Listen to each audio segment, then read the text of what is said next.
ಮುಖ್ಯಮಂತ್ರಿ, ಅದರಲ್ಲೂ ಬಿಜೆಪಿ ಪಾಳೆಯ ಪಡೆದುಕೊಂಡಿರುವ ಬಹುಮತ, ಅನೇಕ ಸಮರ್ಥ ನಾಯಕರ ನಡುವೆ ಅಚ್ಚರಿಯ ಆಯ್ಕೆ, ಅನೇಕ ಸವಾಲುಗಳ ಹಾದಿಯನ್ನೇ ರೇಖಾ ಗುಪ್ತಾ ಮುಂದಿನ ದಿನಗಳಲ್ಲಿ ಮುಖ್ಯಮಂತ್ರಿಯಾಗಿ ನಿಭಾಯಿಸುವ ಅನಿವಾರ್ಯತೆ ಇದೆ.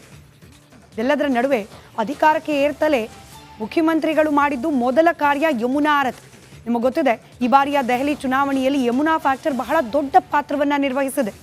ಯಮುನೆಯ ನದಿ ಹಾಗೆ ಆ ನದಿಯ ನೀರಿನ ವಿಚಾರದಲ್ಲಿ ಆಮ್ ಆದ್ಮಿ ಪಕ್ಷ ಹಾಗೆ ಬಿಜೆಪಿ ನಡುವೆ ನಡೆದಂತಹ ಸಂಘರ್ಷ ಬಿಜೆಪಿಗೆ ಪ್ಲಸ್ ಪಾಯಿಂಟ್ ಕೂಡ ಆಗಿದೆ. ಇದನ್ನ ಸಾಂಕೇತಿಕವಾಗಿ ಆಮ್ ಆದ್ಮಿ ಪಕ್ಷಕ್ಕೆ ಟಕ್ಕರ್ ಕೊಡುವ ರೀತಿಯಲ್ಲೂ ಕೂಡ ಯಮುನಾ ಆರತಿಯಲ್ಲಿ ಭಾಗಿಯಾಗಿದ್ದಾರೆ ನೂತನ ಮುಖ್ಯಮಂತ್ರಿ ರೇಖಾ ಗುಪ್ತಾ.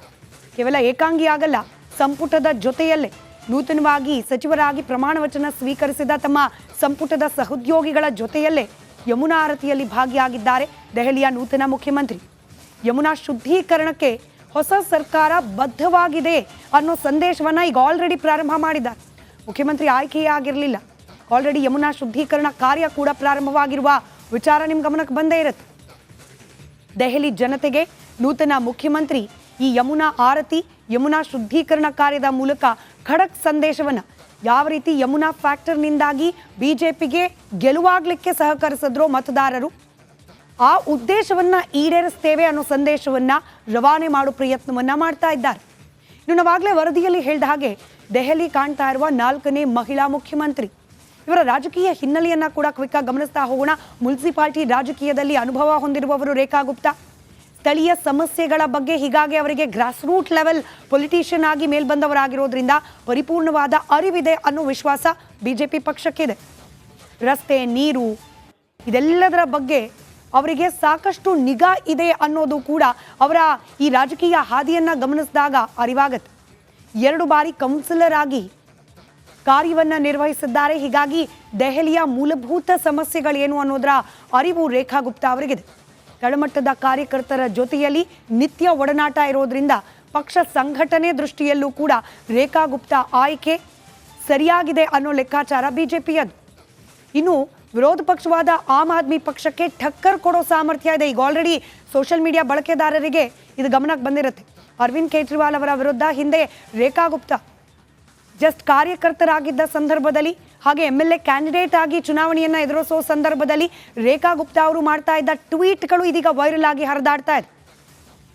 ನೇರ ಟಕ್ಕರ್ ಅರವಿಂದ್ ಕೇಜ್ರಿವಾಲ್ ಅವರಿಗೆ ಹಾಗೆ ಅವರ ಪಕ್ಷಕ್ಕೆ ಕೊಡೋ ಸಾಮರ್ಥ್ಯ ರೇಖಾ ಗುಪ್ತಾ ಇದೆ ಅನ್ನೋದನ್ನ ಬಿಜೆಪಿ ಪಕ್ಷ ಗಮನಿಸಿದೆ. ವಿದ್ಯಾರ್ಥಿ ದೆಸೆಯಿಂದಲೂ ಕೂಡ ಸಂಘಟನಾ ಚಾತುರ್ಯತೆ ಅನ್ನೋದು ರೇಖಾ ಗುಪ್ತಾ ಅವರಿಗೆ ಇದ್ದೇ ಇದೆ. ಈ ಹಿಂದೆ ದೆಹಲಿಯಲ್ಲಿ ಹಲವು ಜವಾಬ್ದಾರಿಗಳನ್ನ ನಿರ್ವಹಣೆ ಮಾಡಿರುವ ಅನುಭವ ಇದೆ.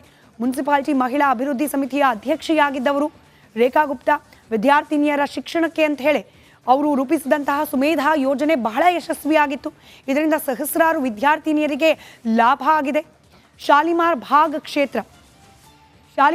ಕ್ಷೇತ್ರ ಇವರು ಪ್ರತಿನಿಧಿಸಿದ ಕ್ಷೇತ್ರ.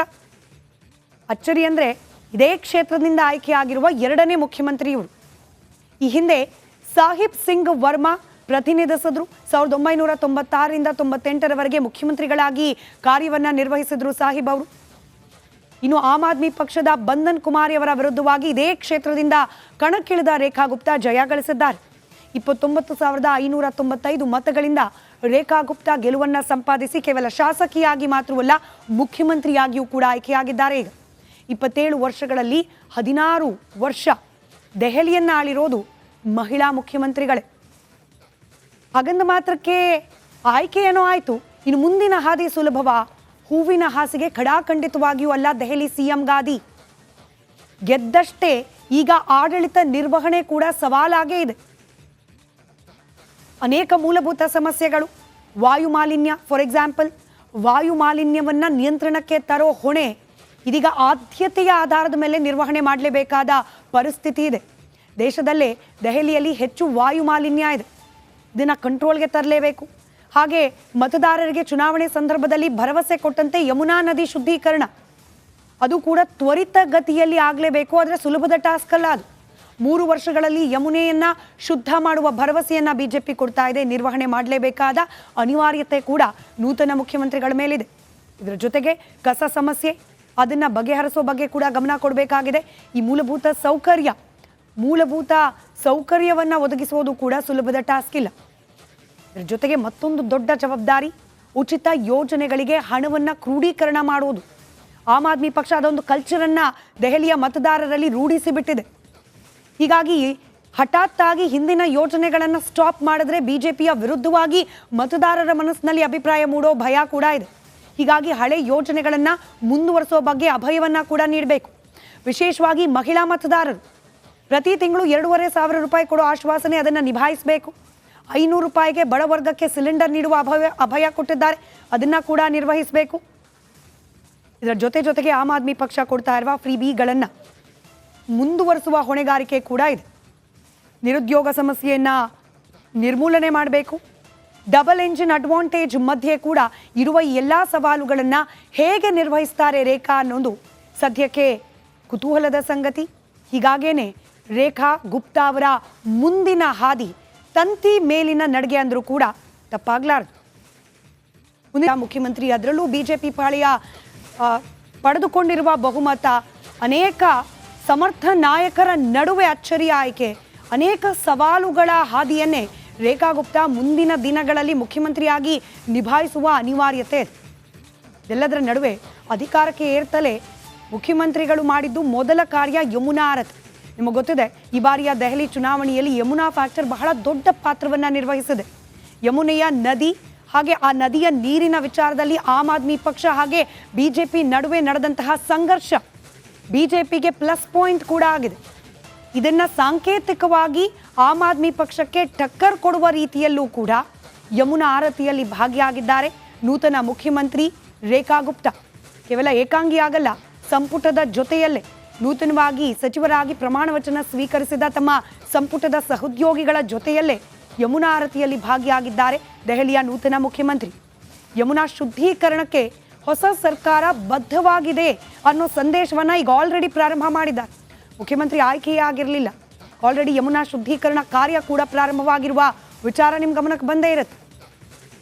ದೆಹಲಿ ಜನತೆಗೆ ನೂತನ ಮುಖ್ಯಮಂತ್ರಿ ಈ ಯಮುನಾ ಆರತಿ, ಯಮುನಾ ಶುದ್ಧೀಕರಣ ಕಾರ್ಯದ ಮೂಲಕ ಖಡಕ್ ಸಂದೇಶವನ್ನು, ಯಾವ ರೀತಿ ಯಮುನಾ ಫ್ಯಾಕ್ಟರ್ನಿಂದಾಗಿ ಬಿಜೆಪಿಗೆ ಗೆಲುವಾಗಲಿಕ್ಕೆ ಸಹಕರಿಸಿದ್ರೋ ಮತದಾರರು, ಆ ಉದ್ದೇಶವನ್ನು ಈಡೇರಿಸ್ತೇವೆ ಅನ್ನೋ ಸಂದೇಶವನ್ನು ರವಾನೆ ಮಾಡೋ ಪ್ರಯತ್ನವನ್ನು ಮಾಡ್ತಾ ಇದ್ದಾರೆ. ಇನ್ನು ನಾವಾಗಲೇ ವರದಿಯಲ್ಲಿ ಹೇಳಿದ ಹಾಗೆ ದೆಹಲಿ ಕಾಣ್ತಾ ಇರುವ 4ನೇ ಮಹಿಳಾ ಮುಖ್ಯಮಂತ್ರಿ. ಇವರ ರಾಜಕೀಯ ಹಿನ್ನೆಲೆಯನ್ನು ಕೂಡ ಕ್ವಿಕ್ಕಾಗಿ ಗಮನಿಸ್ತಾ ಹೋಗೋಣ. ಮುನ್ಸಿಪಾಲಿಟಿ ರಾಜಕೀಯದಲ್ಲಿ ಅನುಭವ ಹೊಂದಿರುವವರು ರೇಖಾ ಗುಪ್ತಾ. ಸ್ಥಳೀಯ ಸಮಸ್ಯೆಗಳ ಬಗ್ಗೆ ಹೀಗಾಗಿ ಅವರಿಗೆ ಗ್ರಾಸ್ ರೂಟ್ ಲೆವೆಲ್ ಪೊಲಿಟಿಷಿಯನ್ ಆಗಿ ಮೇಲ್ಬಂದವರಾಗಿರೋದ್ರಿಂದ ಪರಿಪೂರ್ಣವಾದ ಅರಿವಿದೆ ಅನ್ನೋ ವಿಶ್ವಾಸ ಬಿಜೆಪಿ ಪಕ್ಷಕ್ಕಿದೆ. ರಸ್ತೆ, ನೀರು ಇದೆಲ್ಲದರ ಬಗ್ಗೆ ಅವರಿಗೆ ಸಾಕಷ್ಟು ನಿಗಾ ಇದೆ ಅನ್ನೋದು ಕೂಡ ಅವರ ಈ ರಾಜಕೀಯ ಹಾದಿಯನ್ನು ಗಮನಿಸಿದಾಗ ಅರಿವಾಗತ್ತೆ. 2 ಬಾರಿ ಕೌನ್ಸಿಲರ್ ಆಗಿ ಕಾರ್ಯವನ್ನು ನಿರ್ವಹಿಸಿದ್ದಾರೆ. ಹೀಗಾಗಿ ದೆಹಲಿಯ ಮೂಲಭೂತ ಸಮಸ್ಯೆಗಳೇನು ಅನ್ನೋದರ ಅರಿವು ರೇಖಾ ಗುಪ್ತಾ ಅವರಿಗಿದೆ.